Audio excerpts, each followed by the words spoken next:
Thanks for watching 4-Color Commentary. I'm Mark Allen, and just going to share a few pickups recently. I've got a stack of pickups like that, but I'm trying to stay away from the longer videos. I want to make videos that are a little shorter and easier for people to watch. So I'm just going to very quickly go through some cool stuff here that I found first at the local flea market. And I got this two-part story. Gen 13 story, or called Ordinary Heroes. I haven't read much of Gen 13 over the years, but this is some early Adam Hughes work, and I always loved Adam Hughes. His work was very smooth, very elegant, and I like the cut of his jib. Okay, as far as his artwork is concerned. And so anyway, pick these up for $1 a piece at the local flea market. These next two were really cool. This one I paid about $3. No, I think I did actually pay $4 for this one. But this is a very nice. In fact, I'm going to take it out of the bag. This is a Dell Christmas special. Okay, take that tape off. Okay, all right. Let me make sure that never happened. That never causes a broken heart. All right, there we go. Okay, this is a Dell Christmas special. A Christmas Giant from 1955. I will note ahead of time that it has no writing in it, crayon work in it. All of the puzzles in it have not been worked. It is free of all of that kind of stuff. It is a big, thick book, okay? And it is another Christmas cover, which I don't have very many Christmas covers, but this is from 1955, Bugs Bunny's Christmas Party. And look at the gloss on that 1955 book. Again, I paid $4 for that. And very, very much worth it, if you ask me. And so a great flea market find there.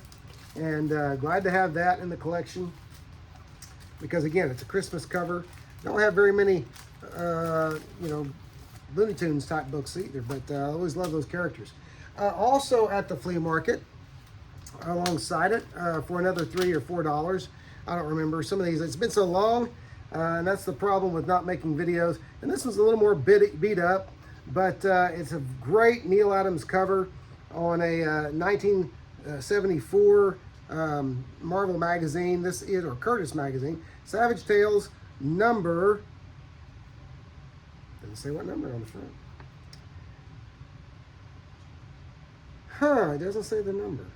Number 5, there we go. Savage Tales number 5 with Conan and Kazar on the front. And a very cool Neal Adams cover there. Nice illustrations. Okay, and so great stuff there. Great work as well in this book. And these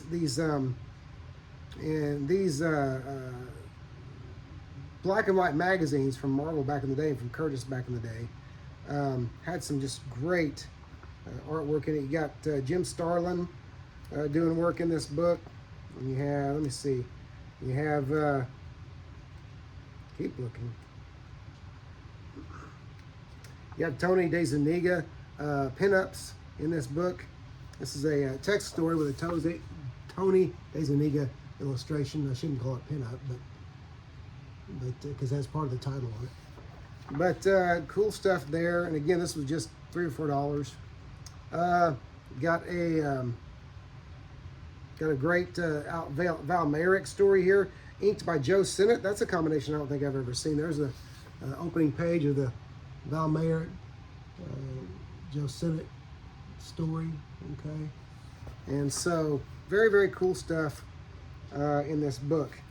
And then lastly, what's that last? There's a Kazar story in here. I think it may be illustrated by John Buscema. It is Stan Lee's story and John Buscema art. Here's a great double-page spread. Okay, and some very cool stuff there. So love these black and white magazines, and from Curtis and Marvel. And so they're lots of fun. So great flea market finds there. Here's one that actually my oldest son's girlfriend, most likely my future daughter-in-law, found me at a garage sale. It's not a great copy, but it's an historic copy because it is the first appearance of the Manhunters team. Now it's Justice League number 141. Okay, it does have some nice gloss on there. It does unfortunately have a production ink print up here. That's just what I'm calling it, but you can tell it was done in production. It's not anybody's marker or anything. But cool, a first appearance of some characters, important characters in DC, or at least characters that have a history anyway. And so it was also a giant, a double, extra pages, double size. They weren't really double size, but April 1977. Okay, so great stuff there. Okay. Next are some dollar books from mostly vintage stock. Here is a Dark Knight. This is a Dark Knight mini comic. It's reprints. It's got the that great Batman movie image on there from the Dark Knight, but it also has a reprint of Batman #1 and I believe Batman #1 and Detective Comics 66. So a couple of great stories. A great story with the Joker. Great story with with Two-Face, both Golden Age, and so great stuff there. Fun stuff. This is a copy of Wallywood's Thunder Agents #1 from 1984. This was when they were trying to do, when Deluxe Comics was trying to do news stories. Well, I would have loved to have seen this really take off past the few issues that it did. You had great art where you have this great cover by Perez. You have the first story in there is by George Perez. By the way, you got a nicely illustrated back cover by Perez as well. I think that's Perez. Yes, that's Perez. And so you got Perez work in there. You got Keith Giffen work in there. You have Dave Cockrum doing a story in there. Great stuff. Okay, fun stuff. You have I found a Gamers comic that I didn't know anything about. I shouldn't do this. I shouldn't be buying on whim like this when I'm trying to thin out my comics. But I found a Dungeons and Dragons comic, a limited edition called the Grand Tour, and I'd never ever seen this before. And I've been through a lot, like the rest of y'all, I've been through a lot of cheap comic bins over the years. Never seen this book. I don't know the publication year on it. Give me just 1 second. But I liked the cover. I liked the cover art. And it was a dollar book. And it just hit me well. It got some great gloss and it's in great shape. Okay. And it just hit me well. And I thought, Jeff Grubb writer, Todd Fox artist. Never heard of either one of them. Okay, it's going to be a 90s book, I think, 1996. So cool stuff there. Thought, well, I'll use that I'll gift it to someone who's a role-playing nut, or I shouldn't say nut. I'm a comic nut. Who's a role-playing enthusiast or a gaming enthusiast, or just keep it. I don't know, whatever. Here's a dollar book called, it's a copy of Imperial #1, an Image book from, let's just say a few years ago. I don't know when exactly, but I loved the white cover. And so I just had to get it. It was a dollar book. I liked the white cover because white covers are hard to come by, really nice, and this one's really nice. Doesn't matter that no one cares about. See, I'm out of control. I bought something because I'd never heard of because it was a nice white cover. So anyway, there you go. This I'm not sorry I got. I wasn't out of control when I did this. Another copy. I have this, but this is the nicest copy I've ever seen. This is a copy of the Crusaders, number 12. They call them volumes. Each comic a volume, but it's number 12. It is a Christian comic from the 1970s. This is Alberto, Part 1. I have this book, but this is the nicest one that I have. There, the Crusaders comics by Jack Chick, okay, from 1979. They I know they have their detractors, but they also have their fans. People read these because finding them in high grade is very tricky, okay? It's very challenging. And so the covers, whether you like the interiors or not, the covers are always beautiful. Beautifully painted artwork, quality on the covers at least, but I like to read them. And yeah, sometimes they're a little bit over the top in their drama and in some of their theology. Most of their theology is pretty solid, but we won't go into that. Okay, how about that? We won't go into that.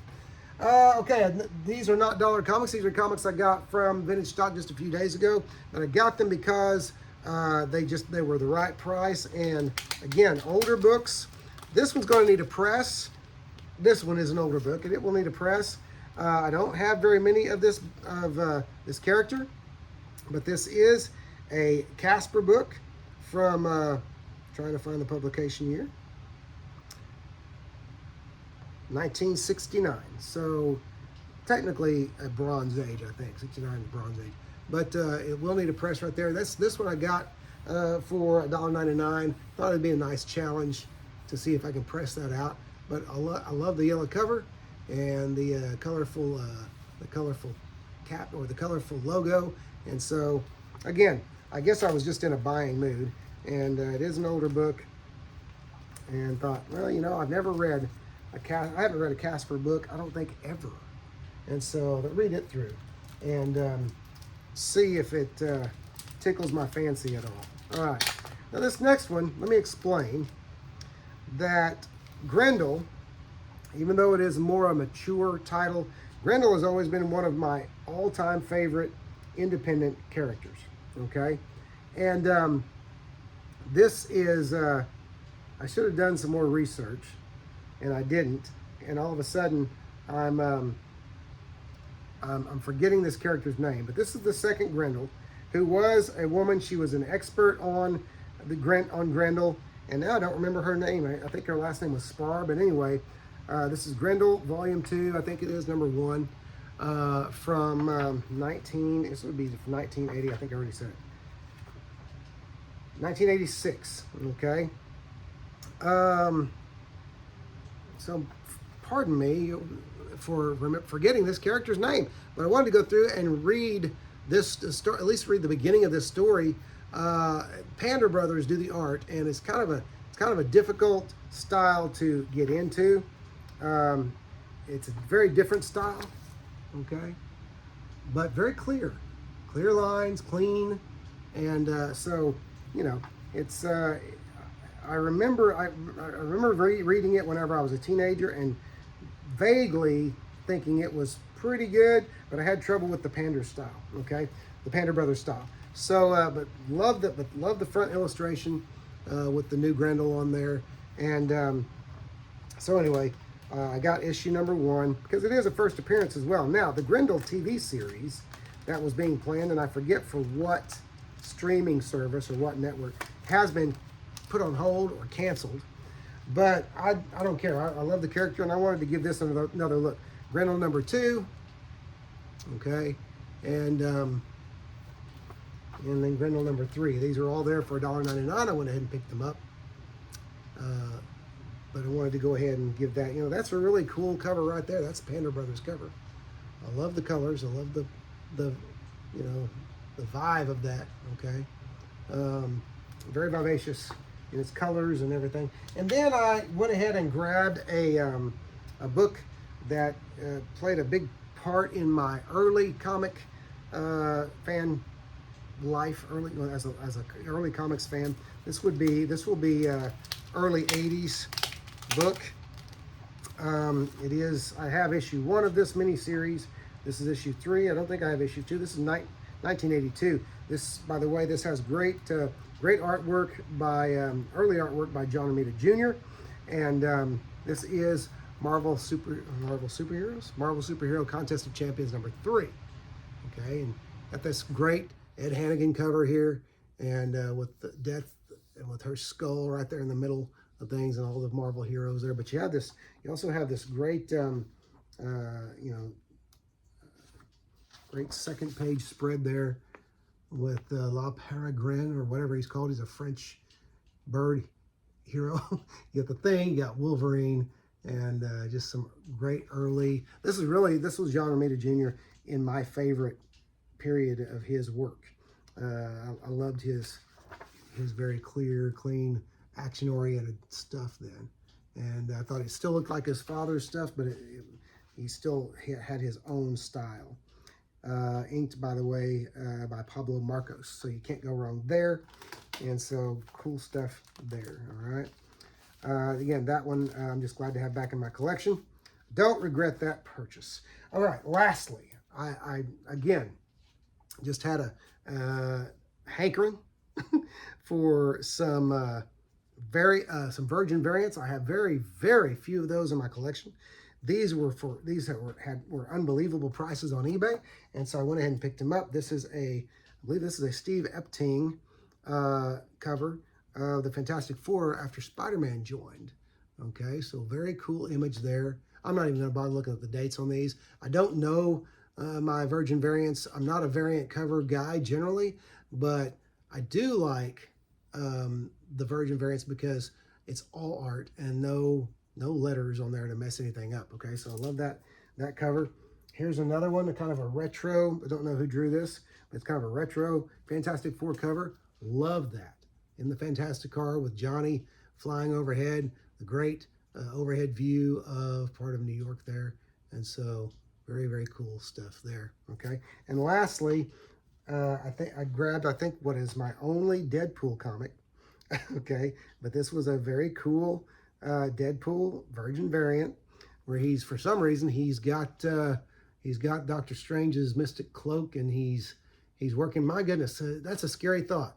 The thought of Deadpool as the Sorcerer Supreme, and so cool stuff there. And like I said, those were just really affordable, and I was really just in a weird mood, and so I snapped them up. Anyway, those may be gifted as well. Who knows? But anyway, that's it. That's it for now. There's a lot more, but I don't want to go make a long video. This has already gone longer than I wanted to. But I just wanted to show you some of the things I've been picking up lately. And as always, it kind of runs the gamut of a lot of different stuff, and maybe more so than normal. But anyway, that's it. Thanks for watching Four Color Commentary, and I'll see you next video.